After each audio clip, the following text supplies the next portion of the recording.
Assalamualaikum warahmatullahi wabarakatuh. Perkenalkan, nama saya Tita Hartati dari kelas 3E Prodi Pendidikan Ekonomi STKIP Pangeran Darmakusuma Indramayu.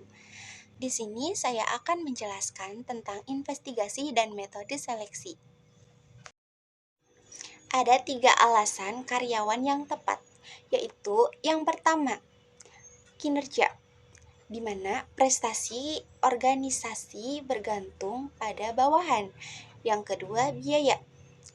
Biaya penting karena dalam merekrut dan memperkerjakan karyawan tentu membutuhkan biaya, dan biaya itu mahal. Dan yang terakhir, kewajiban hukum. Akan ada dampak hukum untuk memperkerjakan orang yang tidak kompeten. Konsep pengujian dasar terbagi menjadi 2. Yang pertama, validitas ujian, dan yang kedua, rehabilitas.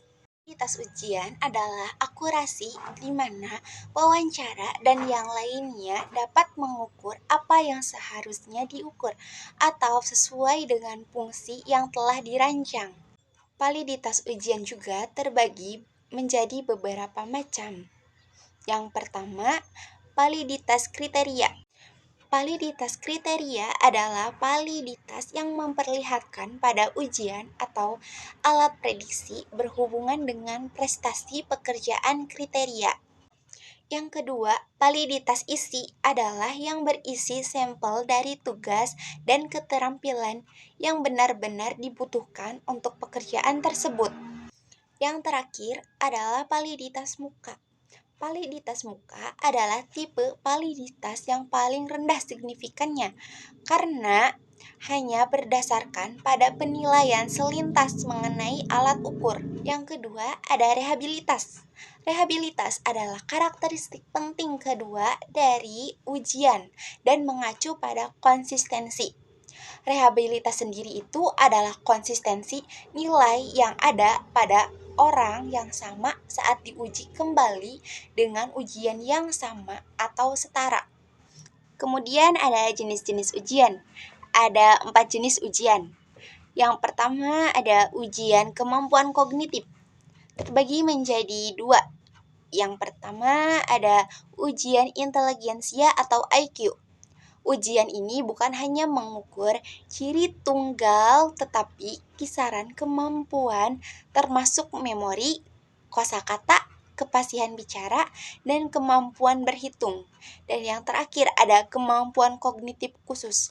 Contohnya pemahaman deduktif dan induktif, pemahaman verbal, memori, dan kemampuan berhitung.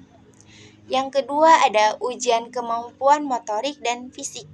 Yang ketiga ada mengukur kepribadian dan minat. Yang keempat ada ujian keberhasilan. The Big Five.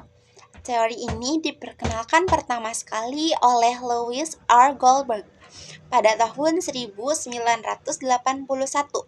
Salah satu tokoh yang mengembangkan teori Big Five adalah Alford.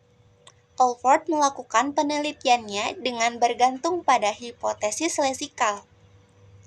Orang yang pertama kali mengembangkan hipotesis ini adalah Sir Francis Galton. Beliau menyatakan bahwa perbedaan individual yang lebih penting akan ditandai dalam bahasa.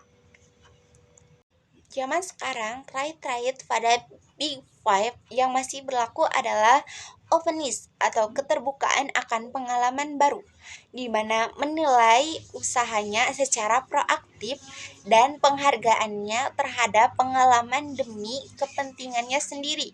Yang kedua ada conscientiousness atau kesadaran, di mana menilai kemampuan individu di dalam organisasi, baik mengenai ketekunan dan motivasi dalam mencapai tujuan sebagai perilaku langsungnya.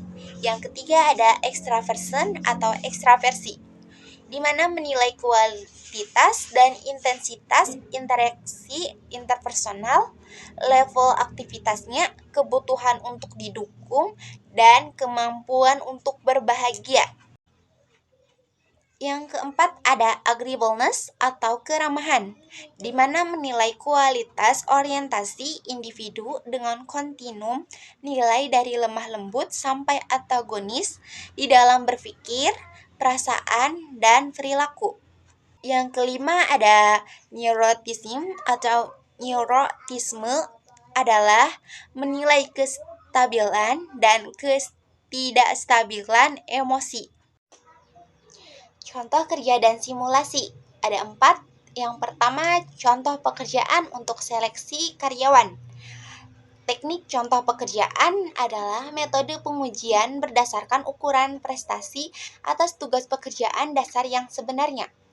Yang kedua, pusat penilaian manajemen merupakan sebuah simulasi di mana para calon melakukan tugas manajemen secara realistik sehingga potensi mereka dapat dianalisis dalam sebuah hipotesis. Yang ketiga, pengujian situasi dengan menggunakan video. Hasilnya menyatakan bahwa ujian situasional dengan menggunakan video dapat berguna untuk memilih calon karyawan. Yang keempat, ada pendekatan pelatihan mini dan evaluasi pekerjaan. Untuk melatih calon agar melakukan tugas pekerjaan itu sesuai contoh dan kemudian mengevaluasi prestasi mereka. Selanjutnya ada pemeriksaan latar belakang dan pemeriksaan referensi. Yang pertama, former employers atau mantan karyawan. Yang kedua, current supervisor atau supervisor saat ini.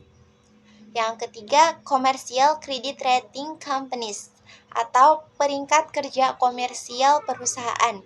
Keempat, written reference atau referensi tertulis. Yang kelima, social networking sites atau situs jaringan sosial.